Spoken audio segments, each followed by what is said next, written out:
O trabalho dignifica o homem. Com certeza, você já ouviu esse ditado.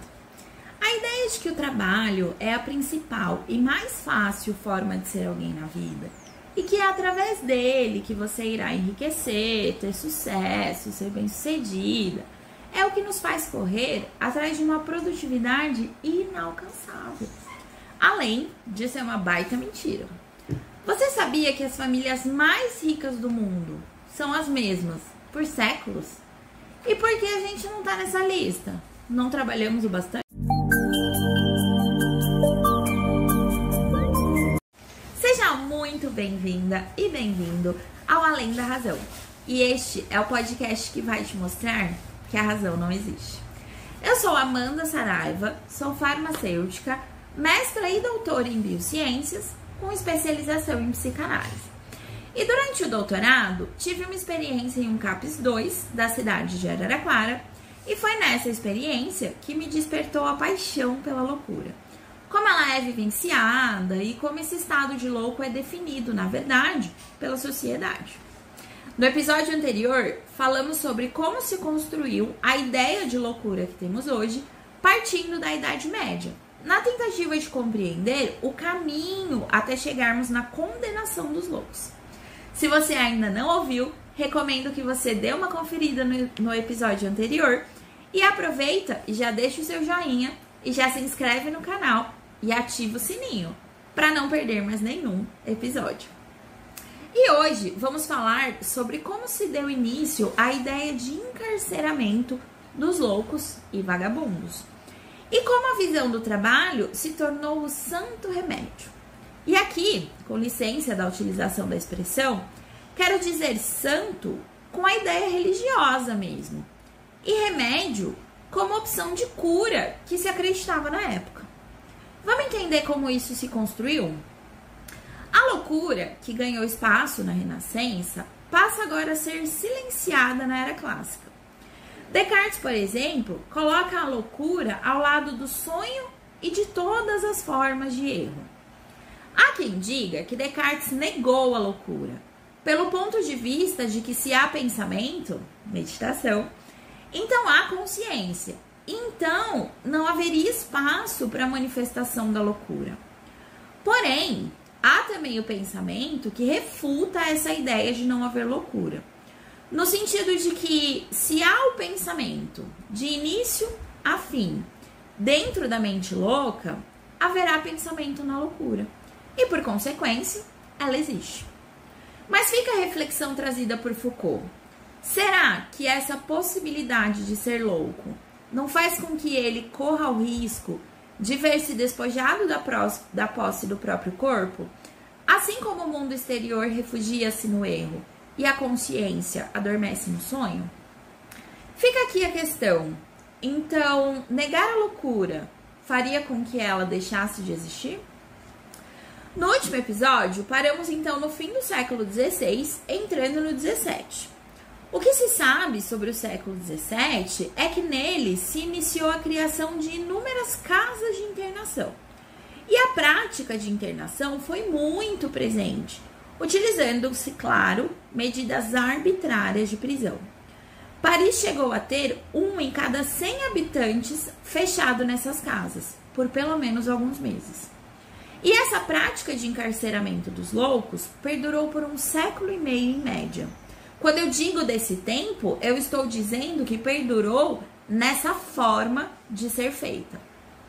Em 1956, foi fundado o Hospital Geral de Paris, destinado aos pobres, abre aspas, de todos os sexos, lugares e idades, de qualquer qualidade de nascimento, e seja qual for sua condição, válidos ou inválidos, doentes ou convalescentes, curáveis ou incuráveis. Fecha aspas. Era assim que dizia o documento de sua fundação. E como se pode imaginar, tanto o funcionamento quanto o propósito do Hospital Geral não se assemelhavam a nenhuma ideia médica, nenhuma ideia terapêutica. Era uma instituição das ordens monárquica e burguesa que se desenvolviam na época e estava diretamente ligado ao poder real, deixando de fora, inclusive, a mediação eclesiástica e espiritual da igreja, passando a estar diretamente sob a autoridade única do governo civil. Durante o final do século XVII e parte do século XVIII, a burguesia foi incentivada pelo rei a abrir muitos hospitais ou casas de acolhimento, com a intenção de caridade. E, embora deixada de lado, a igreja também fez a sua parte e reformou os leprosários. Lembra dos leprosários? A serem hospitais. Nessas instituições, também a gente viu ali se misturar, mesmo que de forma conflituosa, os velhos privilégios da igreja na assistência aos pobres e nos ritos da hospitalidade. E a preocupação burguesa de pôr em ordem o mundo da miséria. Então tínhamos o desejo de ajudar e a necessidade de reprimir, o que é toda uma prática equívoca. O classicismo inventou então o internamento, a internação, um pouco como a Idade Média, a segregação dos leprosos. E o vazio deixado por estes, pelos leprosos, foi ocupado por novos personagens do mundo europeu, os internos. O gesto que aprisiona, que separa, que segrega, que afasta, não é mais simples. Ele também tem significações políticas, sociais, religiosas, econômicas e morais. Os grandes hospícios, obras de religião e ordem pública, de auxílio e punição, são um fato da era clássica. E eu sei que eu estou falando aqui muito da França, mas esse não foi um fenômeno isolado. Em países de língua alemã, por exemplo, foram criadas as casas de correção, inclusive anteriormente às casas de internamento da França, surgindo em 1620 em Hamburgo. E não parou por aí. Essas casas de correção continuaram a se multiplicar por todo o final do século XVII e século XVIII. Na Inglaterra, foi ainda anterior. Em 1557, um ato referente à punição dos vagabundos e alívio dos pobres culminou na construção de casas de correção, sendo pelo menos uma por condado.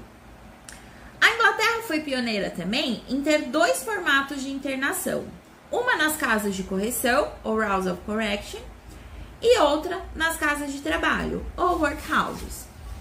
As casas de correção traziam a ideia de punição, castigar os vagabundos, andarilhos, pedintes e bêbados. As casas de trabalho traziam a ideia de colocar os pobres para trabalhar. E como você pode imaginar, uma mão de obra muito mais barata do que aquela que não era institucionalizada. Mais uma vez, eu volto a chamar a atenção de que nada tinham de ideia médica ou terapêutica. Era dado ao juiz da região o poder de decidir quem iria e para qual iria. Não era a condição de adoecimento que resultaria na prisão, mas sim o contexto socioeconômico e o estilo de vida. Não gosta de trabalhar? Interna. Gosta de bebida? Interna.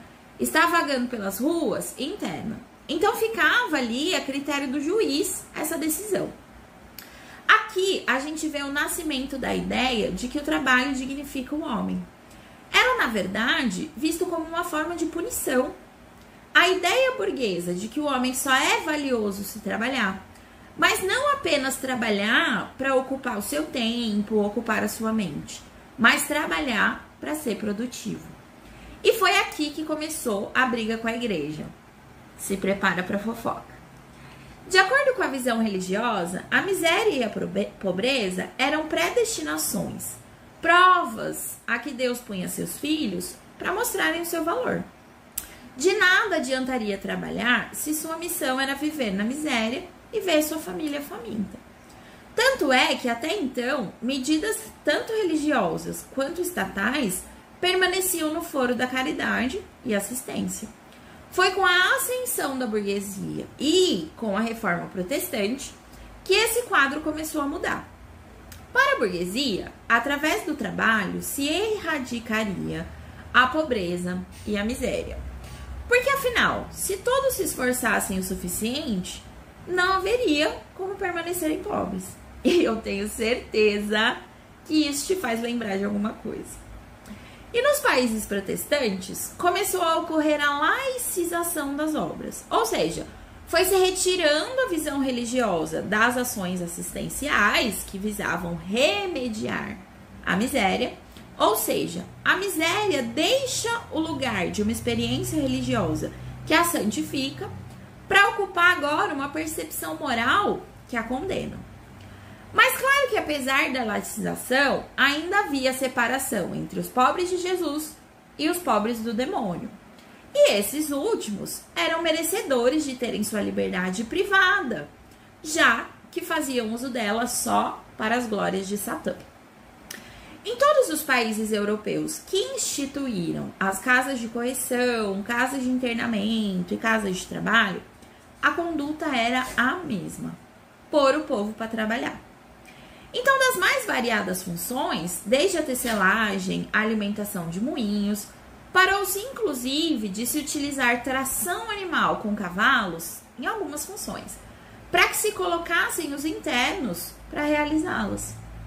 E era pago um valor pelo trabalho realizado, trazendo ali a ideia de dignidade e também a ideia de mitigação da miséria. E isso não perdurou. Por quê? Porque o investimento em mão de obra nas casas de correção era mínimo, tornando aquele produto infinitamente mais barato do que aquele produzido fora das instituições.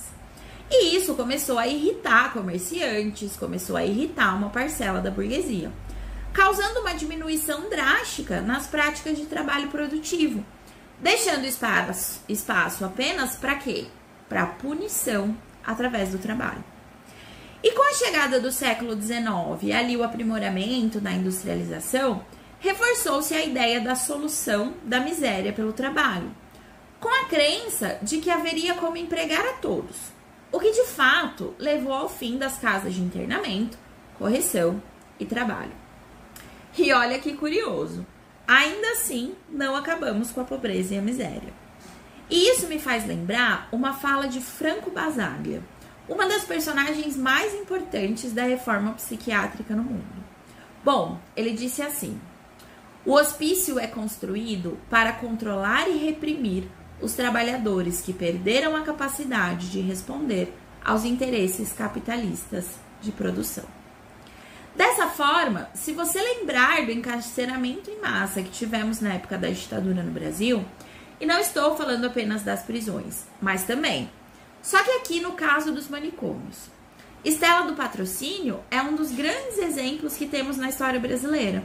Poeta, que assim foi nomeada apenas após a sua morte, já que foi internada na juventude e permaneceu por 30 anos em um manicômio no Rio de Janeiro.